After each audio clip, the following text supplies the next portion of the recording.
There are things in Fortnite that can't be a coincidence. I'm sorry, it's true. And because this has happened so many times, I'll show you just how weird things really are. For example, there's an item that most of us forgot about. The creeping cardboard was only available for one season, but boot up Metal Gear Solid and dots start connecting. This game is iconic for letting you hide in boxes to surprise your enemies, which makes a ton of sense now that I think about it. Well, that was a pretty obvious inspiration. There's an item that could have gotten Fortnite in a ton of trouble. Last year we got the Dragon Rider, and most people loved it, except others are quick to point out that this looked familiar. When comparing it to Giratina from Pokemon, I mean, you could totally see it. The same goes for the Zigray Glider. This may look like a regular Stingray, but players are saying it reminds them of Dragapult, and I can honestly see that. We also didn't expect something like the Shockwave Hammer to be taken from another game. I mean, this is one of Fortnite's most unique items, but they're a little late to the party because someone else did it decades ago, Halo. Their franchise has the Grav Hammer with a similar shockwave effect, leaping attack, and animations. The only thing you can't do with it is fly around, so Fortnite earns extra points for that. There's also a pretty funny coincidence that's happened thanks to KSI and Logan Paul. All the way back in Chapter 2, Epic released the Icy Pop Wrap, and years later, it became an iconic Prime flavor. They look exactly the same, but that's a good thing because now you can technically rep Prime on your Fortnite guns. And whatever your thoughts are on the Chrome season, there's one thing we all agree on: it was very familiar. Immediately when Chrome was on the map, people rushed to compare it to Splatoon. Although I will say in that game you aren't diving into silver goo, it's paint. Well, things got even more inspired because after a couple weeks, Epic dropped an explosive goo gun, and they really aren't subtle with the inspiration. Another item that a lot of players called out is the Baller. When this was released, everyone knew it was based on a hamster ball, but deep down we'd also see Jurassic World. In the movie, the kids get in a gyrosphere and explore the world, but if you watch this in 2023, you probably go, I mean, they're pretty much in a baller. Even sites like Eurogamer pointed out the similarities, but at least Epic put their own twist on it by adding grapplers. Everything so far has just been a cool inspiration or a similar idea, but Fortnite and Valorant have basically been at war with each other lately. They take features constantly, whether it's Valorant adding totally not Midas to the game or Fortnite's version of Phoenix. It went from skins to whole items very quickly with the release of the Falcon drone. Valorant has had a similar ability for years with Sova's Owl drone. They are both birds that launch from your arms, scan the area, and of course, reveal other players. Another competitor is Warzone, but with rumors that Fortnite is collabing with Call of Duty in November, I mean, they're clearly on good terms. Well, it doesn't mean they haven't copied each other over the years. Thanks to the success of Warzone's cash system, they added their own currency, gold, on top of bounties. And don't even get me started on the gingerbread skin. Some of Fortnite's best LTMs are also based on classic COD modes like Gun Game, Bare Bones, and even Midas's Revenge. So hopefully we get that crossover, but we're also praying for One Piece to do a collab, and in fact, there's an item in game that could be teasing it. This is the Whale Sailor, and on his head, you could find an X symbol. It turns out there's a whale in the show with the same crosses on their head, and some players have also compared it to the X on Luffy's chest. Whether this is a teaser, a stolen cosmetic, or just a coincidence, we'll have to wait to find out. Now, before Fortnite turned into this massive franchise that collabs with everyone, they had to make parodies like the fake John Wick or Wonder Woman, and that brings us to Rogue Agent. When he released, we all called him a Wish.com version of Master Chief. I mean, they're totally different colors, but you could see it in the helmet. Of course, this problem disappeared when we got the real Master Chief in game. Yet sometimes, it's not items that get stolen. It turns out Fortnite's storyline has some very suspicious characters. People have started to notice things like the Pyramid, the Cube Queen. Basically, the whole end event is similar to Gravity Falls. Now, at first it was pretty funny. I mean, yeah, it does look like the show, but then we moved on from that event and into Chapter 4 with a brand new storyline. This involved the Rift Gate, which destabilized, created a rift in the sky, and summoned demons instead, and that's also Gravity Falls. Now, like I said, it's probably just a coincidence, but despite that, and now I'm going to show you the Webster and Meg outfits. You might remember these or not, but one thing's for sure, they totally look inspired by FNAF. I mean, especially Meg, she looks very similar to Chica from the games. If you design an evil animatronic animal, people are gonna call it FNAF. But this is more than that, they're even rusted away and half broken. And it's still not as compelling as the Guardian Shield. When this released, everyone immediately knew where Fortnite got it from. One of Overwatch's most useful abilities is Reinhardt's shield. He can walk around with it, protect his whole team, it's great. Obviously, Epic wanted in on this action, especially for zero builds, so they gave us the Guardian Shield, which you could also place down. I mean, even Reinhardt can't do that. Not the only item to be obviously inspired. The Grabatron is one of the best weapons we have ever had in Fortnite. People love this thing, and there's a reason we have a history of using it. The Grabatron's origins come from a classic item, Half-Life's gravity gun. They work in the exact same way, letting you pick up items and either move them or launch them across the map. Not to mention mention that Epic dropped this in an alien-themed season, which is kinda Half-Life's whole thing. You gotta respect the references. Speaking of aliens, does anyone remember when people tried to storm Area 51 in 2019? It was such a random trend, and yet it blew up, so even Fortnite had to capitalize on it. Everyone claimed they would storm the gates of Area 51 and Naruto run through the barrier. It was scheduled for September 20th, but the only thing that actually happened on that day was an item shop update. This brought us an alien skin and, of course, the full tilt emote, aka the Naruto run. They had stolen the run without asking for permission, and you can tell it wasn't official because when Naruto actually came to the game, the emote was nowhere to be found. Some people believe Fortnite also added Subway surfers back in Chapter 1. Abstract is part of Season 4, and nowadays he's accepted as just a guy who likes to spray paint, but you can't deny the similarities. Back to Nintendo, Fortnite really needs to be careful with how much inspiration they take. In Chapter 2, it feels like a whole season was based on Zelda. It was totally different to anything they had done before. Wildlife, bows, a tower in the middle, crafting, even special chests. And all of this was pretty close to Breath of the Wild. From the feel of the map to Battle Pass skins like Tyranno who wore similar outfits to Link, and they kept this inspiration going years later when Chapter 4 gave us Kinetic Ore. You can hit it as many times as you want to send it flying, which is super close to Breath of the Wild stasis. I mean, the description of that ability even says it stores kinetic energy. But sometimes Epic gets ripped off. They aren't always the one taking inspiration. If I covered everything people had stolen from Fortnite, this video would be way longer. But there's one thing we gotta mention, the PUBG award snub. A year after Ariana Grande's live event, PUBG announced a concert of their own, featuring Blackpink.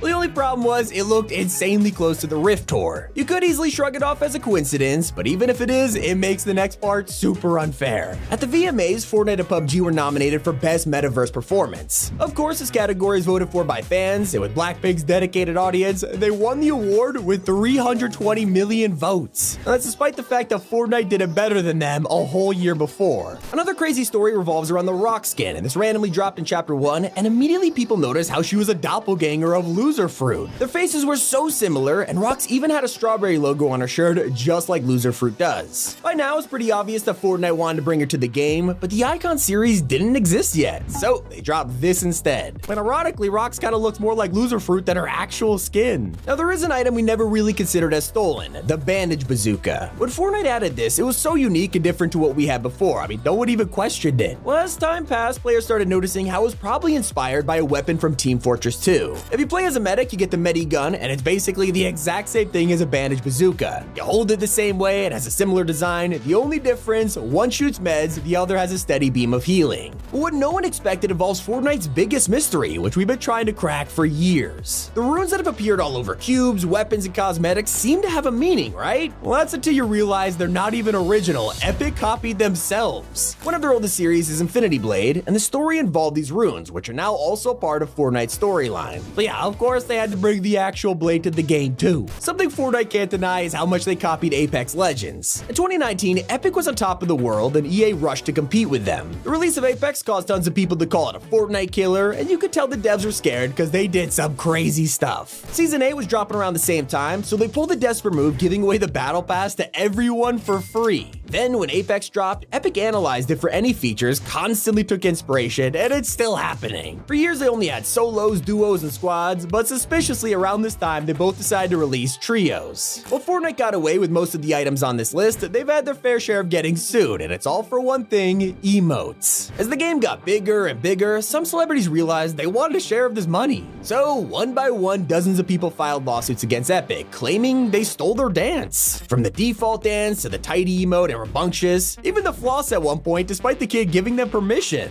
Regardless, all of these lawsuits failed for the same reason you can't legally copyright a dance move. I mean, talk about an ouch. Those are all the things Fortnite took inspiration from. Once again, I'm very sick right now, but I could not leave you guys hanging without an upload. It's been Tommy, hope you enjoyed, and keep it here on Top 5 Gaming.